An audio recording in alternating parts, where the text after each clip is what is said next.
The handcuffs clicked shut with a sound that echoed like a gunshot. General Marcus Everett, a decorated Black War hero, stood in the dust of a Georgia backroad, wondering how a routine drive home had turned into this nightmare. The officer, a wiry man with a badge that read Holt, sneered as he tightened the cuffs, his voice dripping with contempt. "You think that uniform makes you special, boy?" he spat, oblivious to the crowd gathering, phones already recording. Marcus's jaw clenched, but he said nothing. Years of combat had taught him silence was sometimes the sharpest weapon. This wasn't just a traffic stop gone wrong. It was a collision of prejudice and power, a spark that would ignite a firestorm in the sleepy town of Willow Creek. Marcus, a 3-star general in the U.S. Army, had been driving back from a Pentagon briefing, his dress uniform pristine, his mind on his daughter's upcoming graduation. He'd noticed the police cruiser tailing him for miles, but thought little of it until the sirens blared, and Officer Holt pulled him over for a broken taillight that didn't exist. Now, standing on the cracked asphalt, Marcus felt the weight of history pressing down, the same weight his ancestors had carried under different chains. Holt's partner, Officer Delaney, a rookie with wide eyes and a nervous fidget, stood by the cruiser, unsure whether to intervene. The crowd grew louder, a mix of locals, black, white, young, old, drawn by the spectacle of a black man in a general's uniform being treated like a criminal. A teenage girl, her phone raised, shouted, "This is going viral." Holt's sneer faltered for a split second, but he doubled down, shoving Marcus toward the cruiser. "Keep running your mouth and you'll all be next," he barked at the crowd, his hand hovering near his holster. Marcus's voice, when it finally came, was low and steady, cutting through the chaos like a blade. "You're making a mistake, son. A big one." His eyes locked onto Holt's, not with anger but with a quiet certainty that unnerved the officer. Holt scoffed, but something in Marcus's gazia, calm born of surviving wars and worse, made him hesitate. Delaney stepped forward, muttering, "Sarge, maybe we should check his ID again." Holt shot him a glare. "You questioning me, Rook?" The truth was, Holt hadn't checked Marcus's ID properly. He'd seen a black man in a fancy car and assumed the worst, his biases filling in the blanks. Marcus's wallet, with his military credentials, lay untouched on the car's hood. The crowd's murmurs grew into shouts as an older black woman, Miss Clara, pushed to the front. A retired schoolteacher known for her sharp tongue, she pointed a trembling finger at Holt. "You think you can humiliate a hero and walk away? That man's got more honor in his pinky than your whole department." Holt's face reddened, but before he could snap back, a new sound cut through the air. The screech of tires. A black SUV with tinted windows pulled up, and out stepped Colonel Sarah Gwynn, Marcus's aide, her face a mask of controlled fury. She'd been tracking his location after he missed a scheduled call. "Officer, you're detaining Lieutenant General Marcus Everett, United States Army," she said, her voice carrying the weight of authority. "Release him, now." Holt froze, the reality of his mistake dawning. The crowd's phones caught every second, the video already streaming to thousands. Delaney, pale as a ghost, fumbled to unlock the cuffs, but Holt stood rigid, pride warring with panic. "This ain't over," he muttered, but his voice lacked conviction. Marcus, freed, straightened his uniform, his eyes never leaving Holt's. "It's just beginning," he said softly. Within minutes, the video exploded online, tagged with hashtags like Justice for General Everett and Willow Creek Racism. News vans descended on the town, and the Willow Creek Police Department found itself under a microscope. Chief Raymond Baxter, a burly man nearing retirement, watched the footage in his office, his stomach churning.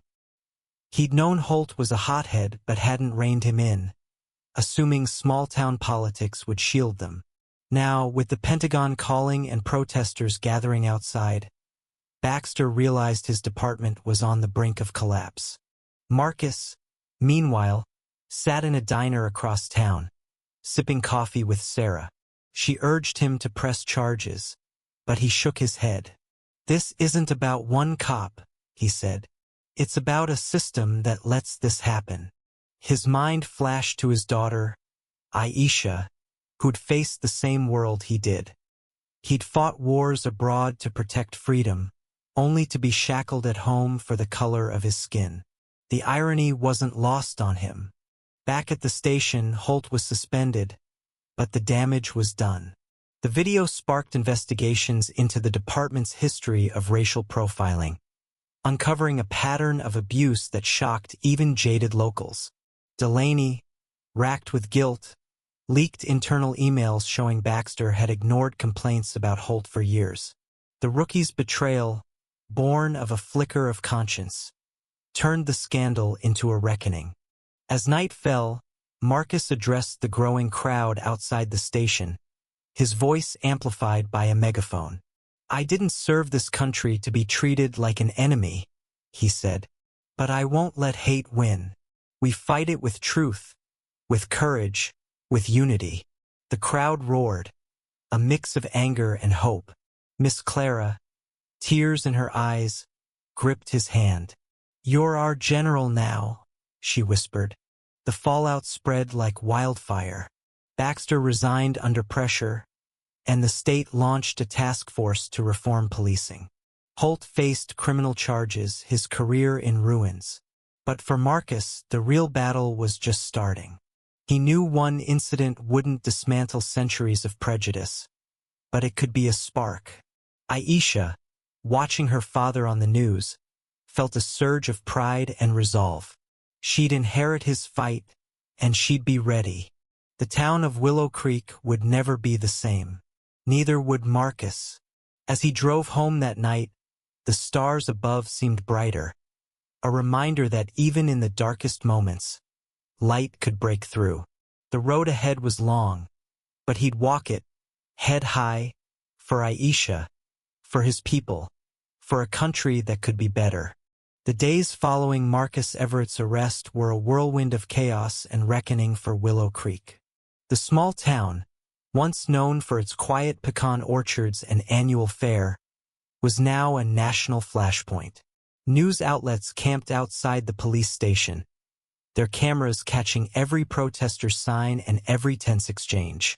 Social media amplified the story, with Justice for General Everett trending globally, alongside raw footage of Officer Holt's sneering face.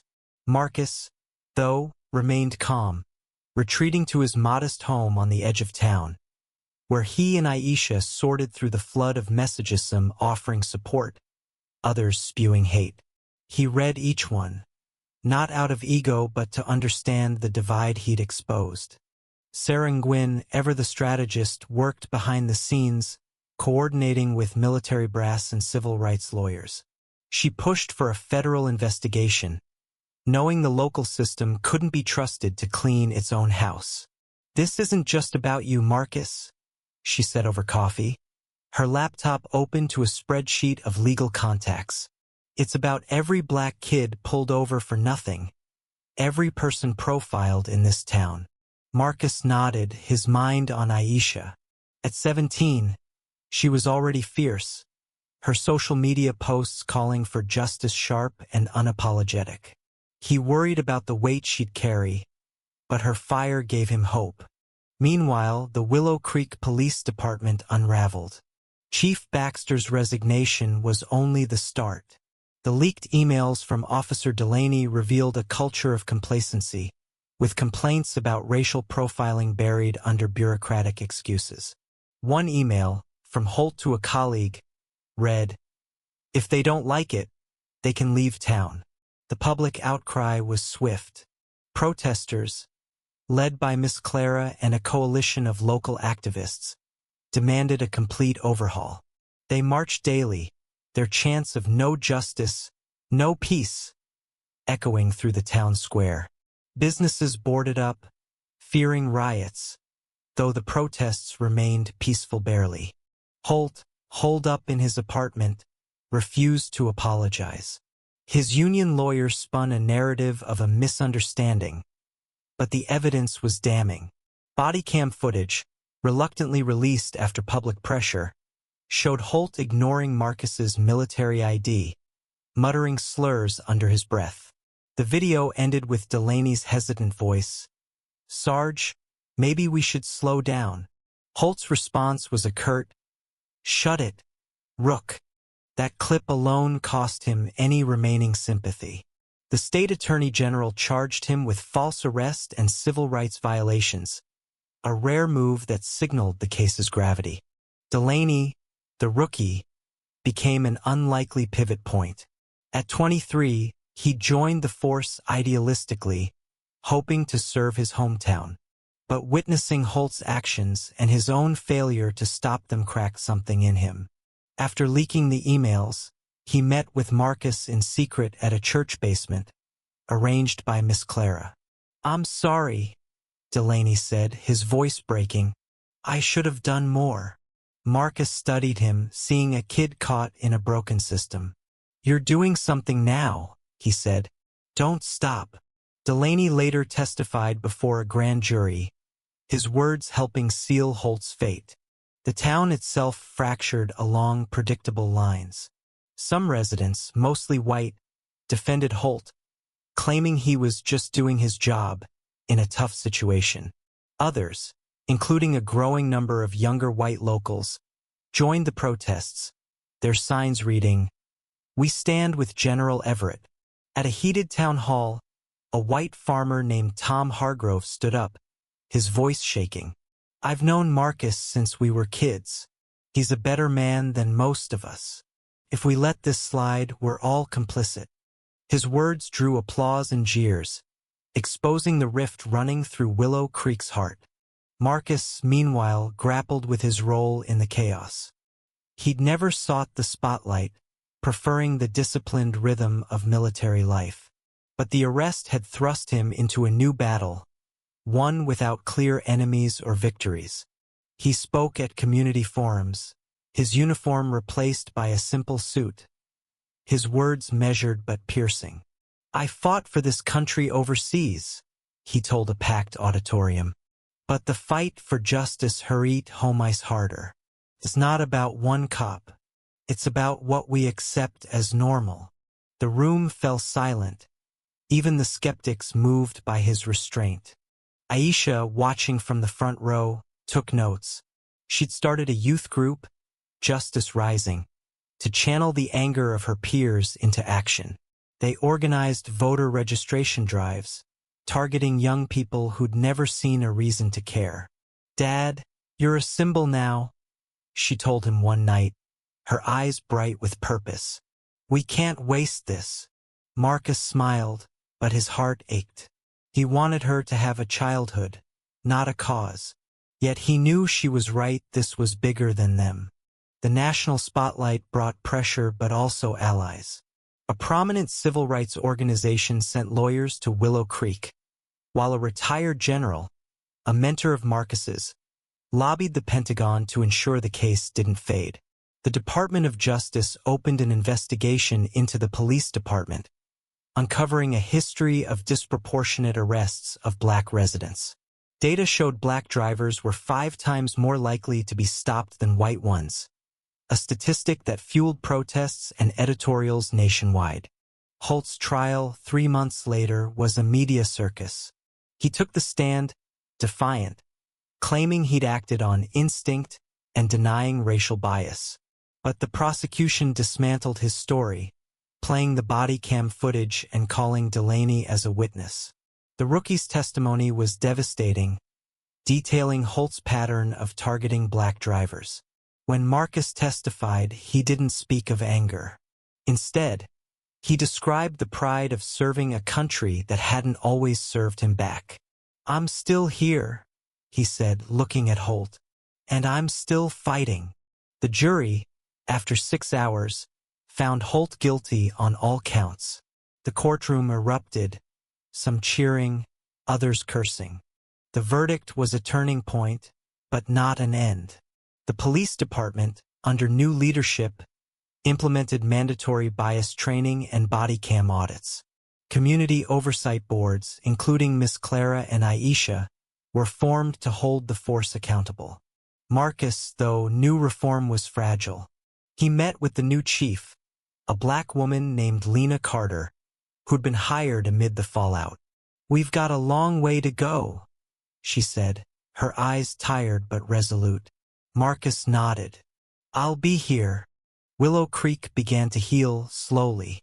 The Pecan Festival returned, but this time it included a panel on racial justice, with Marcus as a speaker. Tom Hargrove, the farmer, helped fund a scholarship in Marcus's name for local black students. Even Delaney found redemption, leaving the force to work with Justice Rising, mentoring kids about standing up to wrong. The town's scars remained, but so did its resolve.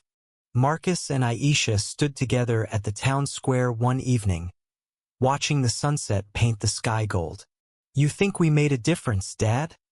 she asked. He looked at her, his warrior in the making.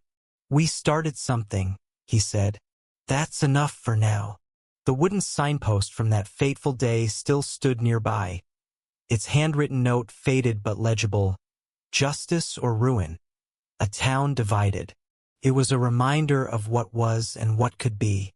The fight against racism isn't won in one trial or one town.